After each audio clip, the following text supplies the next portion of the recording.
உங்களை நீங்கள் பாருங்க ராகி சாமை இந்த மாதிரி நிறைய சொல்லிட்டு போகலாம். கால்சியம் ரிச் ஃபுட்டு, ஒரு நாளைக்கு தேவையான கால்சியம் சத்து உங்களுக்கு அதிகமாக கிடைக்கக்கூடிய ஒரு வகை பார்த்தீங்கன்னா ராகி தான். ராகி அது உண்மையிலே நல்லா இருக்கும். அடுத்து பார்த்தீங்கன்னா கொள்ளு, ஏன்னா முளைக்கிறதுனால இது வந்து அப்படியே முளைச்சி வரும், நல்லா இருக்கும். ஸோ அதை வந்து இப்போது அதிகமாக பிரபலப்படுத்திங்க. இதுக்கு எல்லா வகையான சிறுதானியங்களையும் இதை நீங்கள் ட்ரை பண்ணி பார்க்கலாம். ராகி சாமை கேழ்வரகு கம்பு எல்லாமே முளைக்கட்டி ரெண்டாவது செடிமெண்டேஷன் ஆகும். இப்போ எந்த ஒரு டேப்லெட் எடுத்தீங்கனாலும் 100% வந்து அது இதாகவே இருக்காது, கண்டிப்பாக அதில் இருக்கும். ஸோ நம்ம ரெகுலராக டேப்லெட்ஸ் எடுக்கும்போது அது உங்கள் உடம்புல டெபாசிட் ஆகி அது தேவை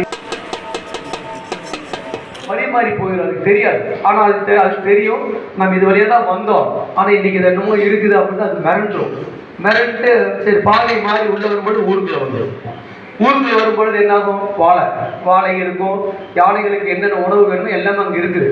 அப்போ அது என்ன நினச்சிக்க, சரி பரவாயில்லையே முன்ன இந்த மாதிரி இல்லை இப்போ இருக்குது அப்படின்னா அங்கேயே தங்க ஆரம்பிச்சுக்கும். ஆனால் நாம் என்ன பண்ணுறோம், நம்ம இடத்துக்கு யானை வந்துடுச்சு, போடுற வேலியை மின்சார வேலியை போட வேண்டிய. யோசிச்சு பாருங்க, யானை இருந்தாலும் 1000 பொன், இறந்தாலும் 1000 பொன். யானையை வாழ வைக்க வேண்டும். வெடிப்புகளாக உருவான ஒரு தீவு, ஓகேங்களா? ரிங்ஸ் ஆஃப் ஃபயர் கேள்விப்பட்டிருப்பீங்க இல்லைங்களா?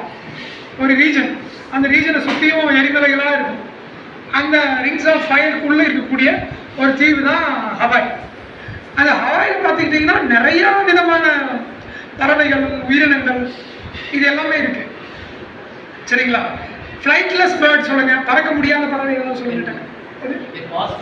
பெங்குயின், ஆஸ்ட்ரிச், வேற ஈமு,